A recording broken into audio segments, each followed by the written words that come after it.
Hello there, and welcome back to Frontlines of Social Good, the weekly news and views show from the Philanthropy Mastermind series. I'm Jay Frost. It's good to have you here. Today's episode is packed with essential updates and timely conversations that matter to the future of philanthropy and civil society.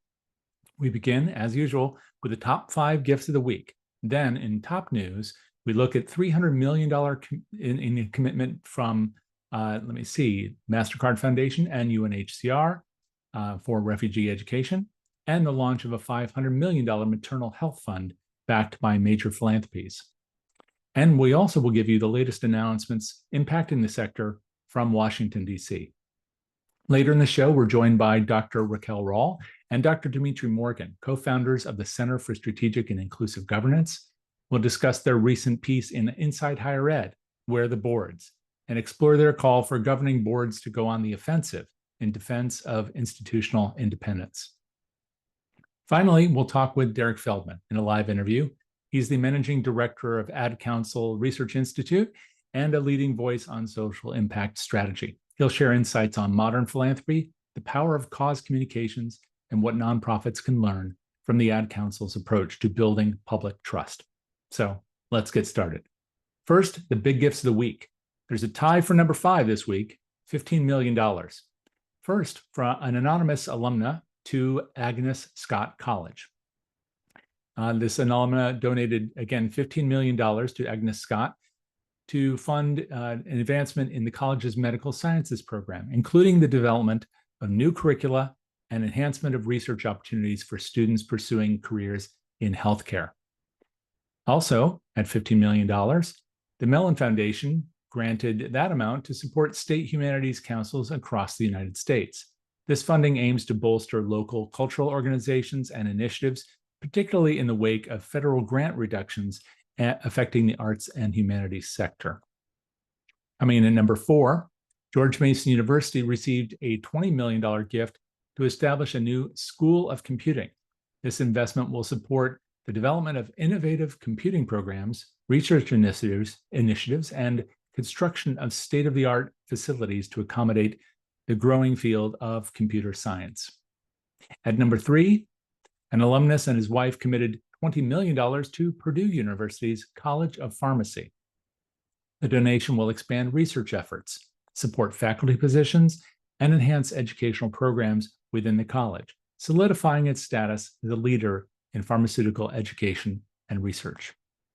Number 2, Memorial Park Conservancy announced receiving gifts totaling $25 million to support a $42 million revitalization plan for a 100-acre section of the park known as Memorial Groves. This project aims to honor the park's historical significance as a World War I training site and enhance its natural landscapes for public enjoyment. And at number 1, UCLA has announced receipt of a $25 million donation to establish the UCLA Center for Integrative Digestive Health and Wellness. The center will focus on comprehensive care, combining conventional and alternative approaches to treat digestive diseases and promote overall gastrointestinal health. In other news, according to Philanthropy News Digest, the MasterCard Foundation and the UN Refugee Agency have announced a joint $300 million commitment to expand education access for displaced youth in Africa. Over the next decade, the initiative will support secondary and tertiary education programs for 100,000 refugees, asylum seekers, and internally displaced peoples, helping them build skills and access economic opportunities across 10 countries on the continent. In global health news, a powerful coalition of philanthropic organizations has launched the Beginnings Fund, a major new initiative aimed at saving the lives of mothers and newborns in sub-Saharan Africa. According to Reuters and Philanthropy News Digest, the fund is backed by a $500 million core commitment from partners including the Gates Foundation, the Children's Investment Fund Foundation, the Elma Foundation, and Mackenzie Scott's Yield Giving. The goal is ambitious: prevent over 300,000 avoidable deaths and improve care for 34 million women and babies by 2030. The fund will focus on scaling up proven, low-cost interventions like training midwives, equipping maternity wards, and strengthening referral networks in some of the highest burden hospitals across 10 African countries. Now for our top stories this week, we return to Washington, D.C. once again. First, in a sweeping new budget proposal, President Donald Trump has outlined a 2026 federal spending plan that calls for $163 billion in cuts, with deep reductions to non-defense programs, often described as the skinny budget. According to reporting from Reuters, Axios, and the Associated Press, the plan includes a 23% cut in non-defense discretionary spending, slashing funding for agencies such as the Departments of Education, Housing and Urban Development, Health and Human Services, and the Environmental Protection Agency. The National Institutes of Health and the CDC would each face budget reductions of over 40%, and the IRS would lose more than $2 billion.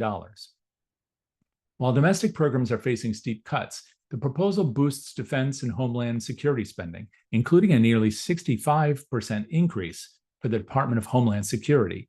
The current estimate for defense is approximately $1 trillion in the budget proposal.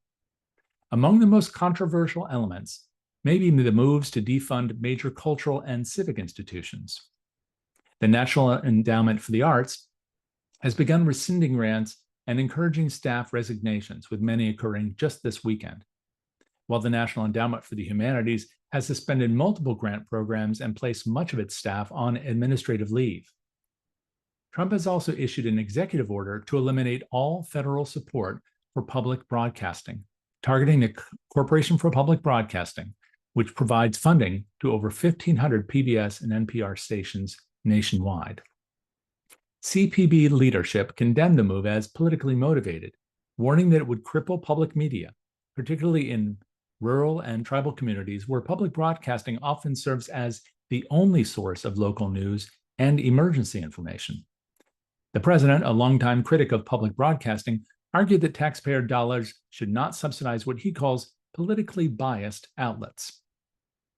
With the proposal now heading to Congress, lawmakers from both parties are preparing for what is expected to be a contentious debate. In a move drawing sharp criticism from academic leaders and others, former President Donald Trump has escalated his attacks on higher education as well, suggesting that institutions like Harvard should lose their tax-exempt status. As reported by NBC, The Guardian, and the Daily Beast, Trump has claimed in social media posts that, quote, woke universities should be made to pay, citing Harvard's $500 million in federal research grants despite its multi-billion-dollar endowment. Harvard President Alan Garber has responded defiantly, calling Trump's threat highly illegal and blatantly unconstitutional. In a statement, he said, quote, Harvard's research, much of it federally funded, saves lives, drives innovation, and serves the public good. No political figure should wield the tax code as a weapon to suppress academic freedom or dissent. The controversy has reignited a debate over how federal policy and political pressure are reshaping higher education, and has raised urgent questions about who governs our institutions and how. Those questions are at the heart of the next conversation in today's program. Earlier, we sat down with Dr. Raquel Rawl and Dr. Dimitri Morgan, co-founders of the Center for Strategic and Inclusive Governance and co-authors of a recent Inside Higher Education article, Where Are the Boards? In it, they argue that defending institutional independence in this climate means governing boards must step up, speak out, and take responsibility for protecting the mission and values of the institutions they serve. Here is that recording. Jack? First of all, thank you both for being here. Really appreciate it. And I wanted to speak with you about your piece, but also just how you came to be addressing this subject. First of all, the piece is called Where Are the Boards? And you have defending institutional independence, meaning governing boards need to go on the offensive, as a subtitle. It's a long one, but it does help to explain this and the context in Inside Higher Ed. Can you talk about how you came to be addressing this topic? You want me to start, Dimitri? I guess. So it's funny because that's actually not even the title we gave it. I think that's more like the title that Inside Higher, after reading our op-ed that they came up with. But Dimitri and I have been writing about, presenting about boards for years now. It seems like, I don't know, close to a decade, maybe, that we've been writing about this. Um, Whether it started with dissertations or book chapters, or, we've had a small grant to convene governance scholars and policy folks and that sort of thing, because we thought very early on in our academic careers that this was a group that hadn't been focused on enough, right? In when you compare it to the influence that they have, right? Like the power that they have and yield in higher education. And obviously, boards often are behind the scenes, right? Like they often delegate a lot of their powers and that sort of thing to the folks who are actually on the campuses day to day, but yet and still, setting tuition, picking the next CEO, thinking about our mission, right? All these core things are still the board's purview. And so we had felt that they were often out of the conversation. And something else that Dimitri and I had often and often do and still think is really important is this idea of equity, right? And so then you have these equity conversations and boards were left out. You have these governance and leadership conversations and boards were left out. And so we thought, this doesn't make sense. So how could we talk more about boards, because in the end of the day, most of them, often stay longer sometimes than, some of our chancellors and presidents and that sort of thing. And then the decisions that they make definitely kind of extend beyond, the present day. And so they sort of have their immediate decisions inform long-term impact. And so we wanted to sort of think about that group more and more and bring them and call them into the spotlight more, because as you also probably know, there isn't much accountability for them. And so we were like, how can this group have all of this influence, but yet there's no one really checking them, right? And I was just talking to a board chair the other day, and the person was like, "Yeah, someone asked like, well, who are you accountable to?" And they were like, "It's no one really," and it's really kind of scary, right? And so for us, that's something that we wanted just more people to know about. We wanted to kind of bring that to bear, bring that to light. And so I'll let Dimitri add anything if he wanted to, but yeah. Yeah, just briefly, I think there is kind of two camps of prevailing wisdom that we are also trying to kind of respond to. So there are some people who are like very worried about the idea of an activist governing board. So this is the governing board that kind of oversteps its bounds. It gets into the day-to-day, into the weeds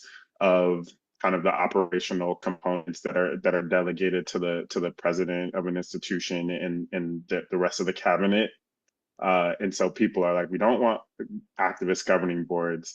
But then there's kind of also the archetype of the aloof governing board, the kind of rubber stamp governing board that is so out of it, is quote unquote only there to kind of write checks and be a rubber stamp, that they're ineffective. And so we've often seen these kind of two board types.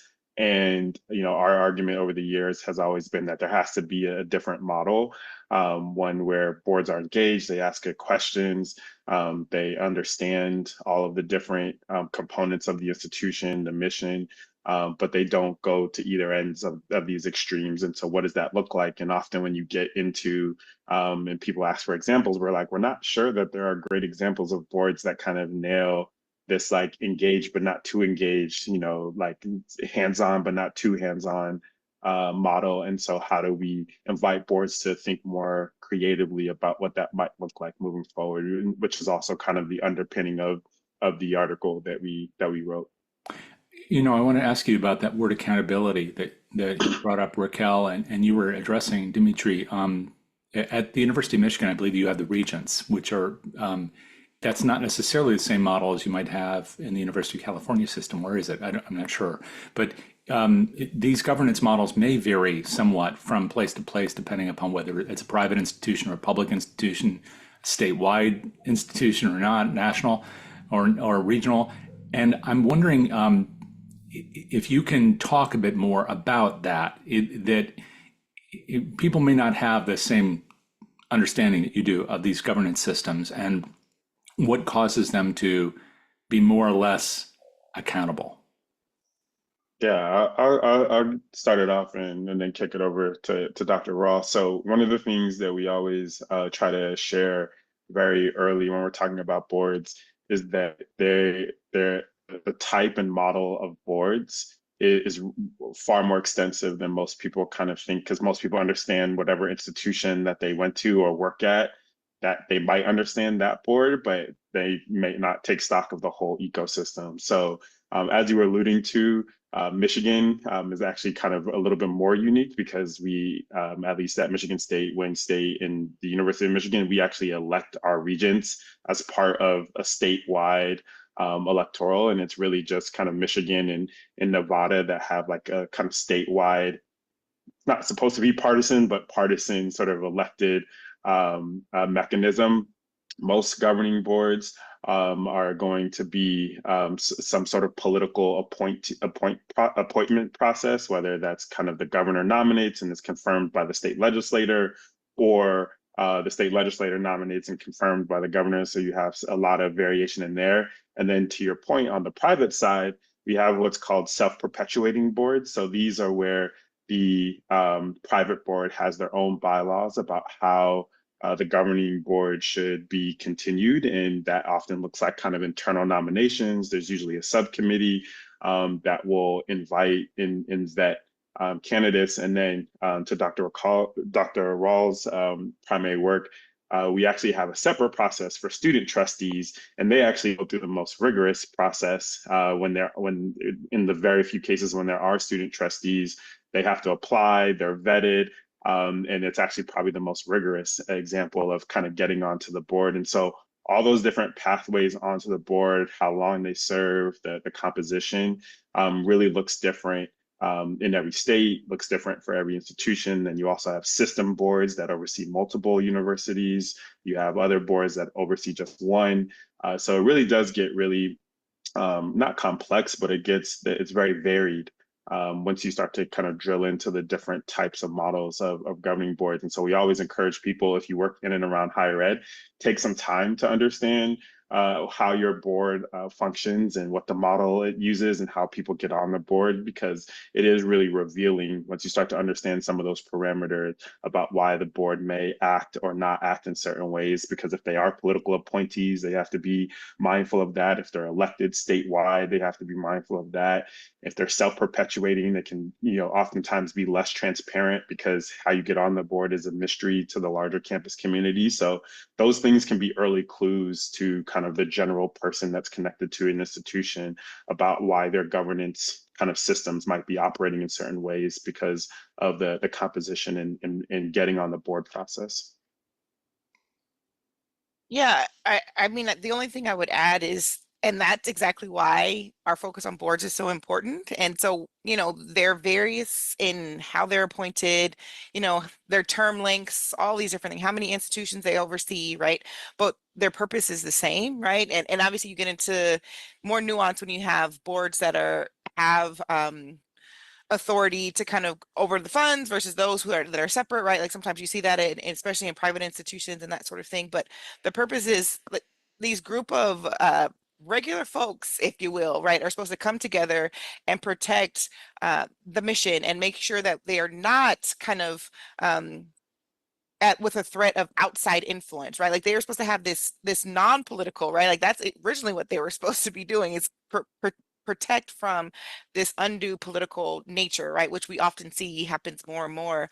But they were supposed to make sure that the relationships and the focus and the mission of the institution holds firm, right? And that's why they often pick folks who are from different backgrounds. So they get those different perspectives in order to kind of maintain the mission. And one of the things that I think also runs through is that the financial piece, right? Like as much as people say that this doesn't matter, oftentimes folks who can bring in the money or who know folks who can bring in the money, they often take precedent over folks who may have a different type of, like that sort of thing. And so that's something that, good, bad, or ugly, and we understand this idea of staying in the black, that is something that also is a through line oftentimes. Like they are, there's no sugarcoating the fact that the majority of board members tend to be older, white, wealthy men, right? And there's rationale, for that. There's history for that.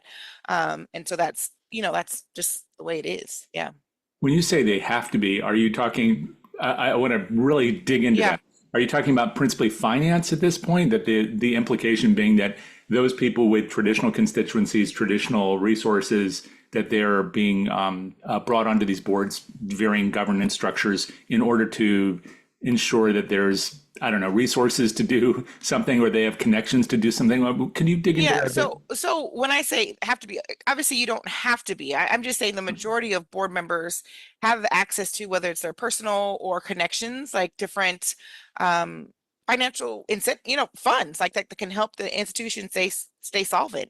Some boards have a mandatory donation requirement that you have to do every year and that sort of thing. So that is the trend. And again, I'm not saying that that's a necessarily a bad thing, but that also puts us in a place where we then price out, I guess, for lack of better words, other folks who might have different ideas or bring other skill sets, depending on the board. Some boards do a really great job and then have different types of trustees, right? Like Dimitri talked about student trustees, but there are also sometimes alumni trustees or faculty trustees or community trustees, right? Or there's different types of trustees where their term might be shorter, but they're intentionally trying to increase the diversity of the board and that sort of thing. So there is all that nuance, but by and large, a majority, like you have to be able to bring in some sort of monetary influence, right? Like for the campus. And then yeah, there are other folks who bring, they're really great in business and industry and might have connections to real estate or whatever. Like if you look at, for a particular board,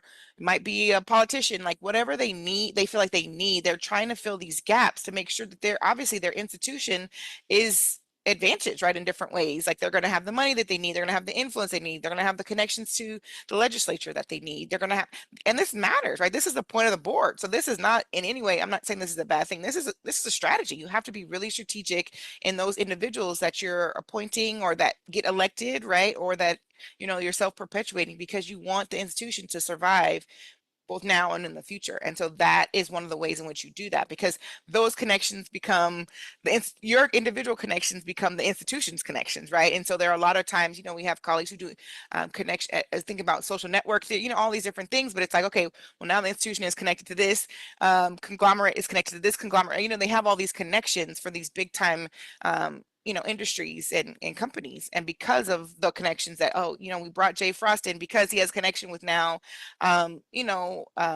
whatever that is. And now we have his connections and we'll have all these different things. So yeah. Right. Well, you say in the article, one of the many things that's here, we can't dig into all of it, although people need to read it. But one of them is just fundraising strategies also need reimagining.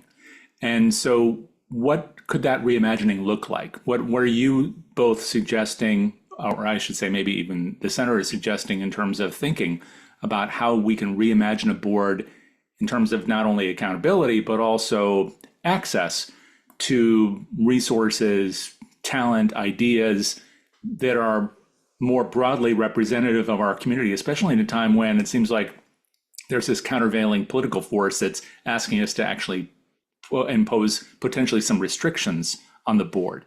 I don't know who would like to take a stab at that. Yeah, so it's a great question, and I would actually love your thoughts too. Not to put you on the interview, but you have lots of expertise here on this question. But the first thing I'll say, just to kind of close out what Dr. Raw was just sharing, is that I when I'm in class or when we're talking, one of the things we have to kind of often dispel in the broader public about governing boards is that oftentimes people will be like, oh, corporate boards, which are analogous but not the same as higher ed boards, they're like, oh, people get paid whether in stocks or like actual kind of like stipends and salaries to be on corporate boards.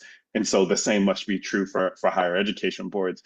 And we're like, no, like higher trustees are not paid. They're for some institutions, not all, for some institutions, their incidental expenses to get to a board meeting might be covered and reimbursed, but they're not paid a salary or a stipend in the same way that a corporate board is. So, to Dr. Raw's point, the other thing, and this I think does start to get at your question about reimagining sort of the fundraising side of things, is there is a cost to the time that it takes to be on a board, to show up at a meeting, to be prepared, to weigh in on things. And when you have essentially a voluntary appointed process, who are the people that can kind of reallocate some of their time towards supporting the work of a trustee, tend to be people with more means, with more access to wealth.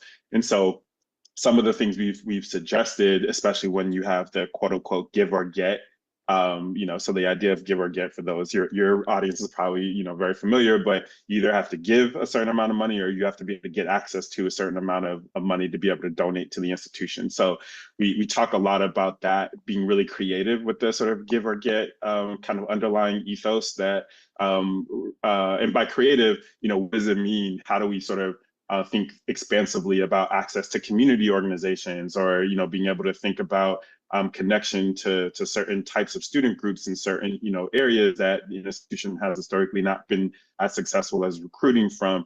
So being really expansive and understanding the types of resources that a trustee might be able to kind of give or get to an institution is one approach. And then the other sort of differently creative is, as we think about demographic shifts in the United States, and we started to see this some in the last decade, but thinking through where the sort of finances of the entire country are shifting, and our institutions prepared in their sort of advancement and fundraising apparatus to think creatively and thoughtfully about, as certain generations sort of start to pass on and leave that money behind, do we have, and are we catering to where that money might be shifting, and are we ready now, starting to get ready now, and not waiting for 10 years and then kind of being behind. And so doing some of that like important but not urgent planning is part of the mantra we've been saying on the fundraising side, of like, how do we understand this sort of shift and flow of money? Will it be left behind to potentially more women who we know outlive men? And do we have fundraising apparatuses designed to sort of court and engage people who have, sort of different interests and different selling points than maybe a prior generation of sort of the wealthy, and starting to ask those questions and then figuring out what do we need to do in 1 year, 3 year, 5 year, 10-year time spans to make sure we're well positioned as an institution to sort of thoughtfully engage where the wealth of the country, where the wealth of a certain area has shifted to. Is just one example of what we mean by being really thoughtful about how to kind of reimagine what that looks like. But it's really hard to think about that when you're like, I don't even know what's going to happen the next day for my institution. So we want to remind and keep that holding up for trustees. Like, that's part of your work to think about that 10-year time span, so that you're not caught off guard when some of the wealth in the country has shifted into different hands, and needing to be thoughtful about that. And I think we it's not foreign that we've seen this before. We've had people push for boards to divest from certain companies in their portfolios. So I think that's a big thing we want people to think about, is sort of if there becomes a time when we don't agree with what the companies that we're investing in are about, or when folks who give us money, right, or entities that give us money are then trying to strong arm us into doing things that we don't want to do. How can we think about other ways where that money can go? And so I think what we're trying to say, well, I don't think, but that's what we're trying to say for boards, is we sort of need to foolproof ourselves a little bit more, diversify, so that we can't be, we're not going to crumble if, for instance, we have someone or in office, and I'll just say that in office, that is now saying we have to be untrue to what we've been true to, our entire time, and why we were created, right? And so when you have institutions, and some could do this, again, some could do this better than others because they have more flexibility, they have more funds, they have more power and influence, but others can't, right? But how can we be really strategic in our diversifying our portfolio, right? And most institutions have at least one person who is thinking about these things, so that if, the oil company were to kind of collapse, we still have other things. I think this is a sound reasoning, like we do in other things when we're thinking about investments. We also now need to be thinking about, as we've been proven this year, to think about what are the ways we can think about where can we get the core funds that we need that may not rely so heavily on our federal government, right? If that is going to be a thing where folks are allowing the federal government to protrude into a space that they're not supposed to be, entering in and giving a say, right? Like that sort of thing. So I think that that's what we're saying, right? Like boards have done that, where students or even the boards themselves have pushed back and said, we don't want to invest in military contracts anymore, anything that has to do with that. And that people seem to be, okay, that's fine, right? Why not the same thing here when we want to make sure that, I mean, the bottom line is we want to make sure that institutions are able to fulfill their missions and continue to do their work. When we now have entities that are saying you can't worry about access and equity, you know, opportunity, all these different things that missions, a lot of missions were founded for, and thinking about this public good, then we have to think of new ways to making sure that that is sustained, right? And so that's what we're saying about when we're thinking about finances. You know, I think we have colleagues and we have talked about being creative with athletics. Like that's a huge multi-billion, I mean, like it's so much money. And again, there are different ways in which you can, you know, things are sort of earmarked for whatever, but being creative and looking into it, like what could we use or could we not use? How can we use these funds and not these funds, right? Like, I just think that we want to encourage folks to not necessarily hold on to business as usual, which is often something we just kind of just continue to perpetuate, right? Like we've done this forever this way, but now it's like we can't, like we're being jolted to think about, oh shoot, we can't just do it the same way because they're not playing the same game. The government is not necessarily playing in the same way in which they have in the past, which is sort of like, let us have these dollars to do our research, to do our things, and let us be over that, right? And so now that we're seeing a leaning in of that purview, then we also now need to think more creatively and intentionally about how we're accruing those funds, how we're using them, and how we're protecting the very things like academic freedom, right? Free speech, all these different things that we have said that we were committed to and before that. Yeah, and I was going to say briefly that, I think one concrete thing that would be a good time to kind of reimagine is obviously there's been a trend in the last 20 years to sort of like named gifts that go to a scholarship or to a faculty or, a building. And so what does donor education need to look like in the next year, 2 years of explaining why donations and investments in sort of general operating funds for an endowment that allow an institution to have some flexibility to respond? And what are the trade-offs of that? How do I educate a donor to say, hey, like I know, for the last 20, 25 years, we've done named gifts, but now because of some of the other trends, like let me walk you through why, maybe what might be helpful right now is investments in an operational where we can move some of that flexibility around to stopgap really important clinical research that has been terminated by the federal government. Your operational account, but that might need to shift over the next 3 years as we understand which federal grants are going to be terminated or not. So it might not just be this kind of one pot, but we need some flexibility. And that donor education needs to happen really clearly and intently, because yeah, a person might be wanting to give, but it's like, oh, well, all of my other, kind of peers have their names on something. What do you mean you want me to donate to this operational to be a stopgap for terminated federal funds? That's going to take some education. And so how well, both in the formal ways, like so the actual advancement professionals, how well are they able to explain that, but also the informal peer networks, right? And this is where trustees come in. Like you need to be able to talk at dinner and cocktail hour about what losing or having indirects being capped means for your institution and why changing donor strategy is important. And that's not a sexy cocktail hour conversation, but we need people who are well versed to say, hey, yeah, like the big, sort of scholarship for students might not be what is most useful right now for institutions who are having grants stopped. And that means clinical trials are being put on hold. That means, we're not able to advance really important medicine breakthroughs that are ultimately going to impact, diabetes and cancer and all the things that are really plaguing society. And so, your gift in allowing us to support some of these different things might be really helpful. And so we need both of that formal and informal pressure. And I'm not sure we're seeing that be activated enough on the trustee side. I'm sure advancement professionals are thinking about that, but how are trustees getting into that informal conversation with their kind of peers and their networks to be able to explain that is really key. And so that's the type of thing that we also need.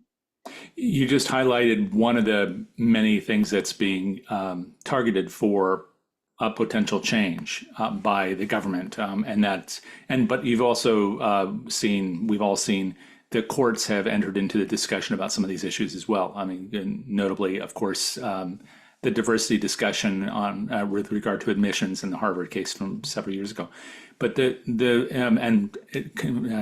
subsequent interpretations of that decision. Mm-hmm. But you talked about indirect costs, and for many people who might be listening to this, their understanding of indirect costs, if they're not in a university environment, or maybe not in one of your university environments because they vary from place to place, might be just about overhead. And so they may not realize the potential impact of a change, a legal change in indirect cost recovery rates. Could you maybe just highlight very briefly what are the key issues? And you've done some of that in the article. What are some of the key issues that where you're asking where are the boards? One of them is indirect costs. Is that correct? But what are maybe the 4 or 5 things that you think boards need to address now in order to make sure that they are, as you were talking about earlier, protected and they can continue to exist regardless of the political winds? I take that as I'm supposed to go first. So I'll say a couple. I think one of the things that we're really pushing about is boards need to really stick to the mission, right? As a protective factor. And so that's something that they have to focus on. We saw this with Harvard pushing back and they relied on their mission. This is what we've been doing, right? And so boards sort of I think it's hard to do that and stand up. But when you're grounded in the mission, the thing you've been doing the entire time, like we haven't changed is basically their message, right? Like what Harvard is saying, we haven't changed. All of a sudden something else has, but we haven't. And this is what we've been tasked to do. We push boards to kind of go back and making sure that they understand what our mission is. Like, what were you about at the beginning of this year, like January 1? And then how has that changed or not since January 20th, right? And if it hasn't changed, then why are we moving in a different way, right? Knowing that what we have done is legally sound, like, right? Obviously, everything has to be run through general counsel and all these sorts of things, but that is the number one thing I think that we have pushed and boards have as their protection. If there's a protection, this sort of new environment and what's happening, right? So I think that that's one of the things that we have to think about. The other thing is we really have to be clear on our institutional independence, right? And within that comes a lot with academic freedom, right? And making sure that our faculty know that they are still allowed to do this research that may or may not be pretty to other people, but that is one of the markers of our institution. That's one of the strongholds of the academy, is that we can have folks with different backgrounds, different focal points, right? And all these different things, and they can study that free from retaliation and all these different things. And it's a hallmark of our institution. And it's not just the board saying that, but our faculty have gotten together, back in we think about shared governance, all these different things. The great entities that sort of have purview in higher education got together and said, this is what we think matters. These things matter, and we have to have this in order to kind of build a better institution, right? And continue to kind of think creatively, think large, and so we can continue to create. I think that's a really important thing. The other thing I think boards need to do a better job of is, you talked about indirect costs, and folks don't know about what that is, but I also think that right now in our current environment, folks are trying to separate and isolate and silo higher education, not understanding the real life impact of what happens at those institutions, right? Like, so, I think I'll use UCR as an example. Like, we created the cutie, right? Everyone knows what a cutie is. You peel this little thing and it's a great thing. But had we not had research funds, that wouldn't translate into, you go to the grocery store and you can get a cutie. Your kids can have a cutie that's an easily peelable thing, right? We have to do a better job of helping people understand higher education, whether or not your kids want to go or you win, that sort of thing. Maybe that's not for everyone, right? But the products that we have necessarily impact everyone on a day-to-day basis. We think about medical centers, right? Like, a lot of institutions have these great medical centers that are attached to them, and they're doing this great research for cancer, Alzheimer's, all these different things. And I think we're doing a disservice because folks don't necessarily see that connection all the time. They think, oh yeah, we don't want them to study. My kids aren't going to higher education, so I don't need to worry about higher education, right? So we need to do a better job at marketing, if that's what it is, marketing, but helping people to understand the connectivity of the two. Because when folks can see someone, an administration say, oh, we're going to take away funds from higher education, I don't think folks understand that direct impact on them, right? Like, I think when we're talking about tariffs and that sort of thing, they say, oh, I don't know if I want this. But when we talk about taking away funds from higher education, I don't think that they understand that this has direct impact on your day-to-day life in myriad ways, right? So I think that that's something else that we need to think about as well. And so how many was that? Yeah. 3? Yeah, no, I I'm had a like, couple. So one, I think boards really need to be focused on what their kind of lines are that are going to activate them into more engagement. And by that I mean, when some of the initial attacks came out from the federal administration on higher ed that were around diversity, equity, inclusion, DEI, a lot of institutions were like, we're going to keep our head down. And it wasn't until the indirect costs, some of the termination of grants, that institutions started to get activated. And, one of the things we've been inviting boards to really think about is, there's going to be more and more, right? Like whatever the entry ramp into kind of intrusion into higher ed, you have to be more clear about what those lines are for you. And so if you're not having those discussions, you have to, because eventually your institution will be swept up into some of this kind of federal engagement. And so that's a really tough conversation, because there might be, again, well-intended people who are like, yeah, I think we needed to self or course correct around our diversity, equity, inclusion initiatives. And there are other people who, obviously see it differently. And that's a really tough conversation to have as a board that then filters into the institution. And so we think people need to be having that. And then the last thing is, boards ultimately, hire and select and recruit the chief executive. And it is I know presidents get paid a lot of money, so few people have sympathy for them. But it is a really challenging position. And so how are boards kind of redoubling what their engagement with the chief executive looks like? And importantly, where is the next wave of leadership coming from in higher ed? Because this is obviously a moment, but there will be a higher ed after this moment. And I am really worried that if trustees are not also paying attention to the cultivation of the next generation of higher ed leaders, we're going to see a really significant leadership gap that we're seeing also play out in other industries. And so I think it's also something boards need to be paying attention to here and now, how they're supporting their current leaders in hopes that it continues to be a position that is viable and attractive to future leaders. And that's also something that is, again, important but not urgent, but it has really long-term impact when we think about who will even want to run these types of institutions moving forward. And we already know that the longevity of the college president has shrunk and shrunk and shrunk to now that it's about 5 years, which is really short time. And so we want to see that type of trend change, and the board is really integral into helping that become a viable position where there is some stability, there is some relationships that have been built, and boards need to be paying attention to that as well. My thanks again to Dr. Rawl and Dr. Morgan for sharing your insights on board leadership in higher ed, especially as institutions are facing growing political scrutiny and heightened social expectations. These reflections offered a view of how governance can adapt to stay mission-driven and publicly accountable in today's environment.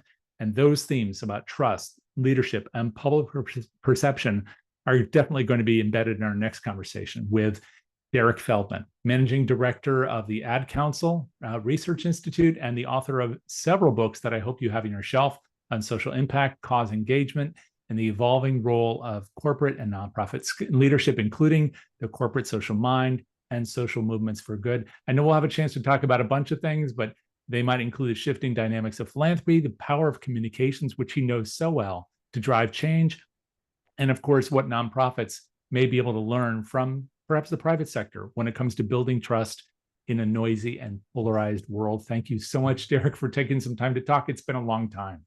It has been, Jay. So I'm so glad to be here, and thanks for the invitation, and looking forward to our conversation. Yeah, definitely. I am too. And in fact, I looked back and I saw that the last time you and I had a lengthy conversation was for our podcast in June of 2020. Wow. So that was some time. So this is our 5-year check-in. Oh, yes. 5-year check-in. Lots has changed on so many fronts, right? A lot has changed. I mean, I think it was June. We were definitely in the height of pandemic land.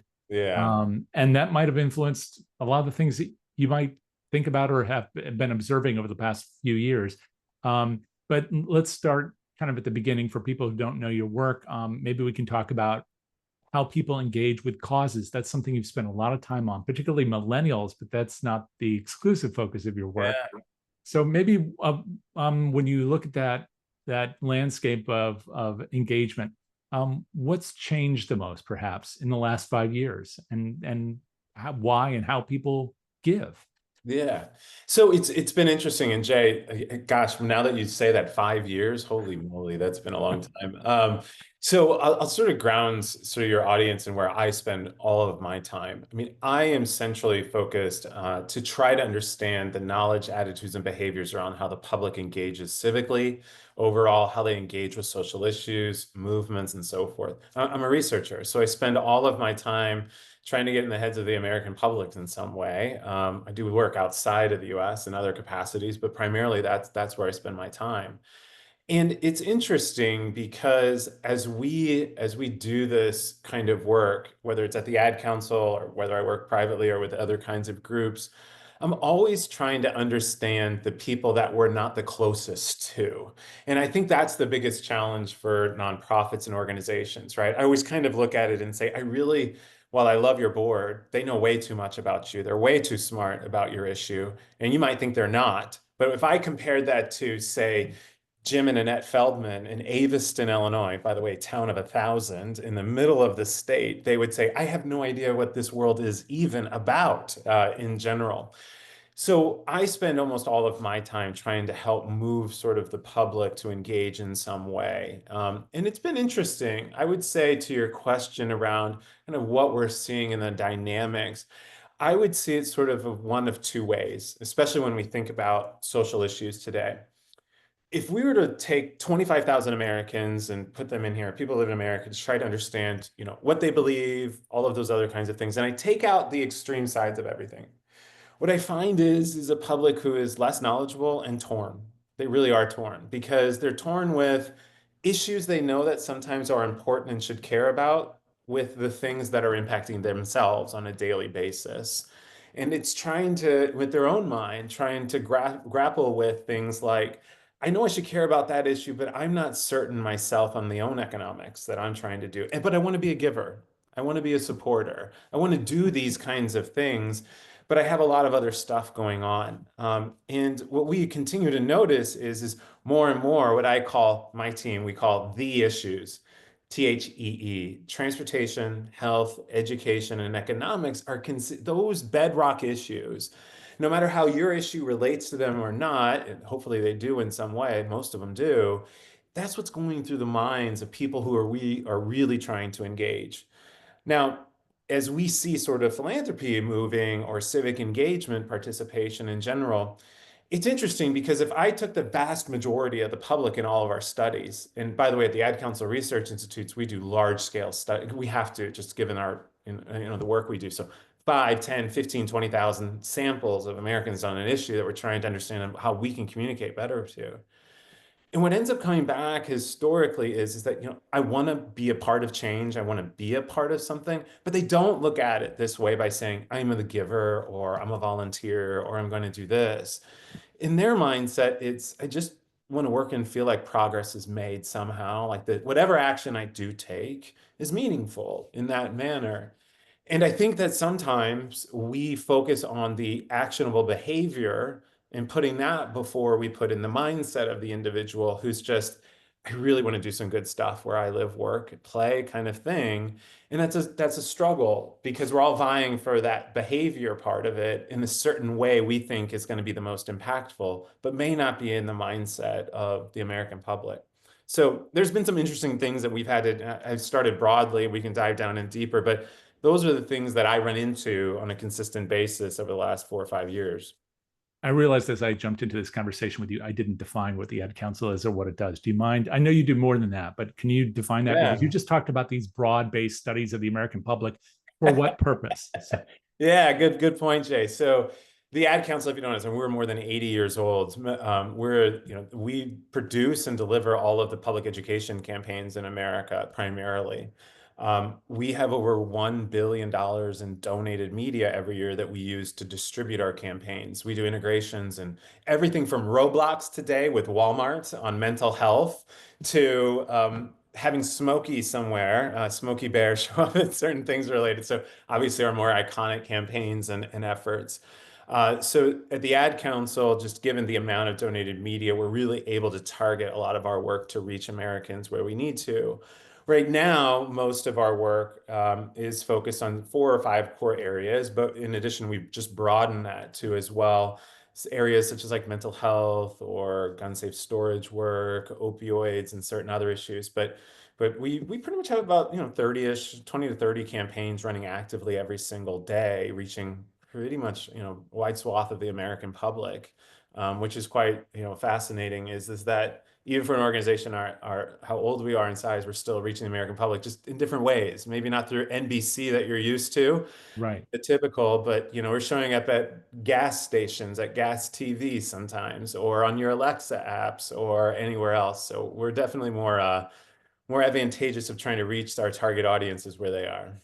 How tough has it been to continue to engage people where they are, given that both the media landscape has changed, like you just alluded to? I mean, it might be the ad at the gas station when you're filling up the pump rather than something at 2 a.m. On who knows what channel. But also because of what you said earlier, which is that people tend to focus on that THEE. And a lot of that's very local, even though the news they may be hearing might be very much national or global. Yeah. Has it been difficult to figure out where to place those messages as well as what messages stick? Yeah, so I'm going to sort of tackle those in 2 parts. For us, we usually start with, and that's a lot of my job as leading the Research Institute, is to try to understand what is the current knowledge, attitude, and behavior of our audiences, right? I have to understand, and this kind of goes into today's media world, which really influences that. And by the way, this is for every donor or constituent. It doesn't really matter.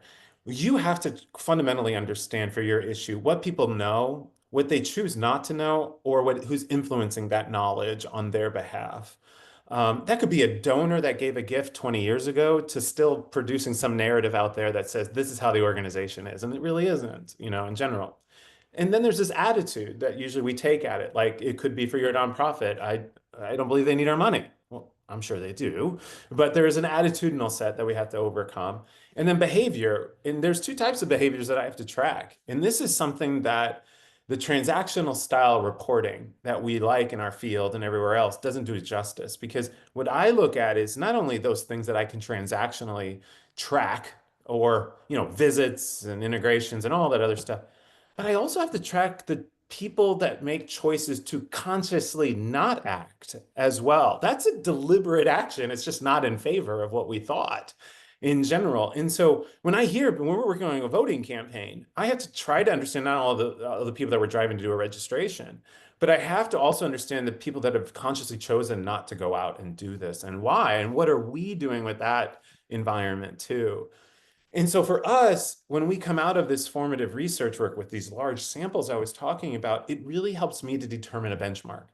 And then I start to ask myself from there, can communications and marketing impact this in some way? Because that's a crucial question. Sometimes it can't, because communications alone is not the only thing. And just like as any fundraiser or marketer works on, right? It's like, that ad alone isn't going to do it. It's going to be the confluence of many different things that we'll put in out there. And so for us after that, then we say, well, who needs to really hear that the most? And who do we think we can move the needle on that?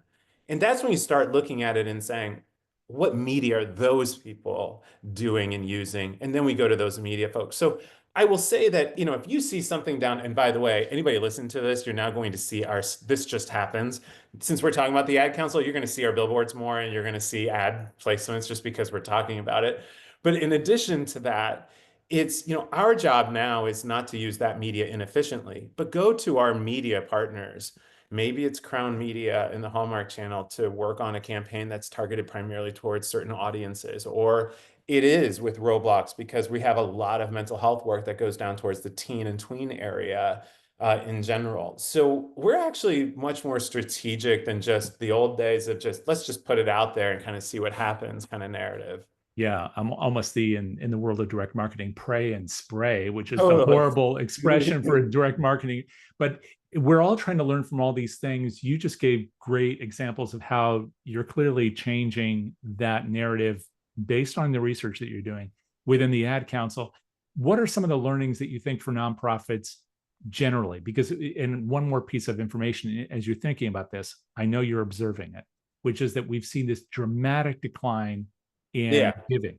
So that's not the only measure of participation, but it is one that's important. We're also seeing one with volunteerism. So what does that information do as you think about what nonprofits can and should do? Yeah, it's an interesting, and I've served, Jay, I chair the School of Philanthropy right now, and I've been a part of the general and all these other kind of commissions as we talked about giving and so forth. And many have actually come to us to work on this effort. And we're looking at what civic engagement is, giving, volunteering, and we're always just tracking that kind of stuff. And I would say kind of two parts to this is that we have to remember that the vast majority of the American public has to take what we call gateway actions to get onboarded. In our minds, because we're so enthralled in the issue. And by the way, I will encounter so many nonprofits that want to do an ad council campaign and go all out, and get everybody to learn everything and just I'm with you. That would be amazing. But the reality is that if I want to have more people go get their diabetes checked with their doctor, if I was to say, Jay, go to the doctor tomorrow and once you get it checked, what do you think the response will be? It will be zero compared to me saying, Jay, you should go come to our website, do some signs and symptoms checker. Let's pique your interest, get enough so that you realize this is important to you and move forward. I think in terms of what we continue to see is that our learnings are centered that the American public needs to take a first step, not the final step in everything that we're trying to ask them to do. And that first step, even when it's whether a giver or a volunteer, can be lighter than maybe what we're anticipating. And that's to be discovered, and a hypothesis that I'm currently working on too as well. The other side of that too, one thing that we continue to see around the civic engagement research I've done both here at the Ad Council and in other places is that in the mindset of the individual, and I'm not talking the very sophisticated donor, the major donor, this is the everyday just person who wants to do good work. They're viewing giving and volunteering as many tools in the toolbox. It's not the singular environment for them. And so where we have to kind of look at it and say, how are we using any of these actions as gateways to lead towards other things in a more concerted effort?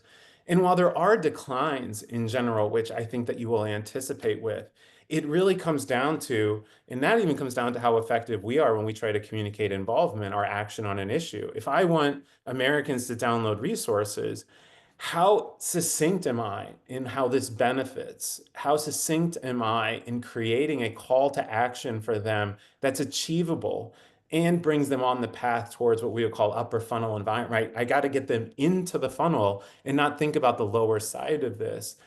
And I think for us is that sometimes in a lot of the stuff I'm reviewing right now, I would say some tertiary findings is that we're really asking people to go pretty far quickly in both the knowledge and attitude when we haven't built up the gateway actions to strengthen the muscle yet. That's both really fascinating, but also terrifying, because how do nonprofits that don't necessarily have the internal apparatus for research, they often don't for marketing, they're out there just trying to do the contemporary version of pray and spray. They're opening up that funnel, sure, because they've got the tools, but they don't necessarily know how to utilize messaging that really engages people quickly but effectively, and especially in an environment where we're increasingly using AI to develop all of that, the organizational tools, the strategies, and the messages, and then sending them out and hoping for the best. If you were just advising, because you do, working with the Center on Philanthropy and others at the school, if you were advising nonprofits who don't necessarily have that apparatus to take some steps to think carefully about these things, what would you advise them to do so they could put some elements in place so they better understood this from the board down to the staff level? They could set up messages that were intriguing and efficient, and that were also designed to engage first and then ask second. Yeah. Some of our most effective work isn't the stuff you see on air, and it's not the stuff you see in billboards. It's not the big dollar ticket things that you might be thinking of. You mentioned COVID and the work that we were doing there. COVID was our largest campaign the Ad Council ever took on for vaccine hesitation work. And by the way, that campaign didn't push people to do it. It was to ask people to decide for themselves, to make an educated and informed guess on their own beliefs and systems and what they wanted to do. In fact, the campaign was called "It's Up to You." Literally, it was up to you, not anybody else. One of the most effective delivery mechanisms on that had nothing to do with the fact that we had the Pope involved and we had everybody involved. It was more in the fact that we enacted an on-the-ground trusted media or trusted messengers work. What we did is in certain target audiences, recruited people that were trusted messengers and delivered on the ground in local communities to deliver the same narrative they were also seeing up here. It worked because we did a ground game and an air game.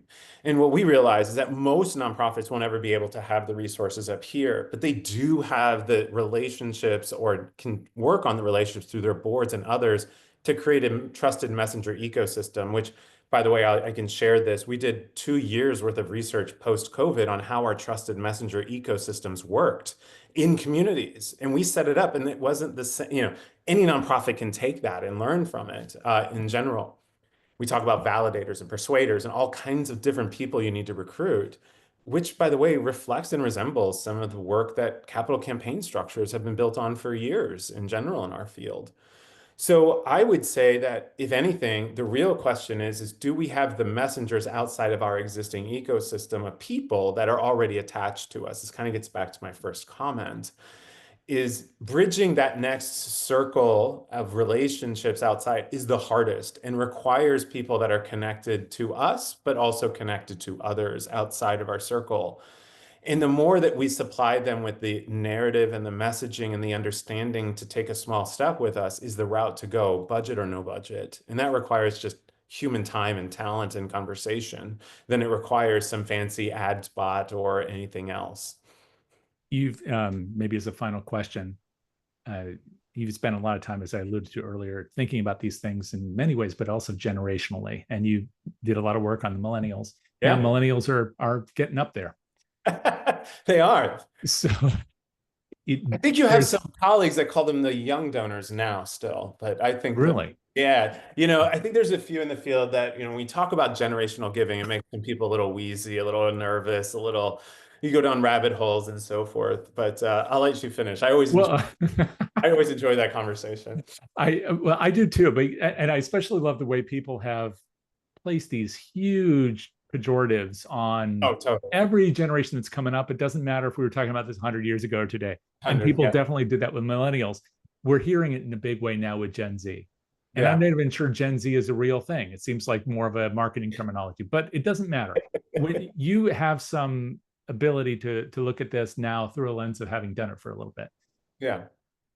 Are there opportunities to do what you were just describing on that ground game with Gen Z that nonprofits have perhaps not fully invested in that could be the key to some of their future, not just for resources, but also for true engagement and change?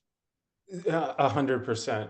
But I'm also cautious, right? Because I think that, to your point, I think there's kind of two things that I would always say, and Jay's referring, for anybody that doesn't know, I mean, for a decade, I led the Millennial Impact Project with the Case Foundation. So we did all the research around it.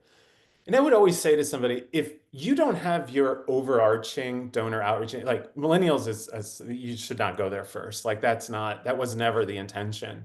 The intention was to understand how a generation was interacting and learning about causes, learning to try to understand what are ways we can involve them, never to be the center point unless that really was your model. And for most, it wasn't a sustaining model. And neither would be just focusing on Gen Z. I think one of the best things that I had an organization we worked with a lot that always say, listen, the dollar cashes by somebody who's 80 and 18. So I'll do either way. It doesn't really matter to me, which is true, because you can be 80 or you can be 18 and still share the same values, beliefs, and so forth. So it doesn't quite matter on the age. But to your point around Gen Z, here is what has been very interesting and good for most causes, and especially if you do engage younger individuals, is you should never shy away from asking for resources, because you'll be surprised, actually. Not that you're going to all of a sudden make budget because of it, but you'll be surprised about the participatory behavior. And that is really, really key. And I think fundamentally, the question becomes, as you raised it, and an advantage towards organizations, which is how do we not only set this up so that we can have those individuals be our trusted messengers, and not just for that generation, but for generations up. In fact, we've worked with many organizations who did generational up type work where you would target younger demographics to engage parents and other adults and kind of stuff. And that's been an amazing familial giving opportunity more than it has just been as an individual silo generational strategy overall. The second thing that I would say that's been very helpful is yeah, while they're very tech savvy, as most generations do, and so forth, is it's the synthesis of the message of what you're trying to do is I think we can really learn from in general. You know, how many times that I'm working on message development for that demo, and I'm like, you know, the things you think you've figured out will come back and be like, we don't get it. You know, there are things that you would take for granted in general. And by the way, if I have any plea of that, that's even this sector in general. There is not a lot for them that they understand. And it's just not that generation. You'd be surprised all generations about our work in general. And I think that's an interesting time that we're in, just given everything occurring. But at the same time, it creates an opportunity for us to say, you know, how would you be our messenger and what does that message look like? And how do we take that and use it regardless of generation in all of the other stuff? Because it kind of comes down to two parts, which is we want somebody to take the first step with our organization somehow, some way, right? If we got a message that resonates across, you know, generations and so forth, then great, we're going to use it. It doesn't quite matter. But let maybe some generations take the lead on spreading it for us to try to see some early adopters and how it reacts. Derek, how can people learn more about what you're doing these days? Anything that you are releasing to the public that they can learn from? Yeah, so I would say that we release all the Ad Council's Research Institute studies for public review, actually, which is great. We're a research institute, so you can see it.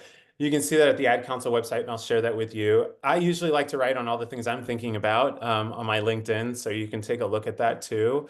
There's some upcoming, I would say I'm a part of some interesting reimagining philanthropy conversations, some research that we're working on. We're compiling right now, so my fellow research colleagues in the field and I are starting to get together on that one in general.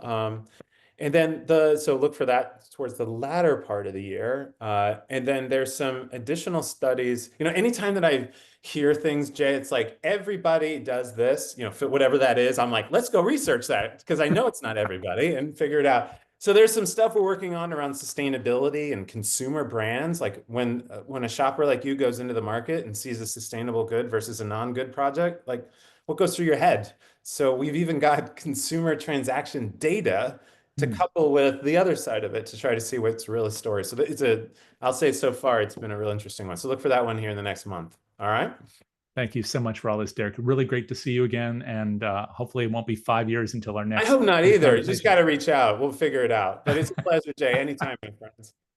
Thanks so much. All right. Take care. Always great to see him. And you can see, as you probably saw in the chat, that there was the interview with Derek in our podcast 5 years ago. He has the same energy today he did then, and he will have it just the same 5 years from now. I encourage you to go and check out all of his research work across the sector and to follow him on LinkedIn. Now, before we go, here's what's coming up on the Philanthropy Mastermind series in the days ahead.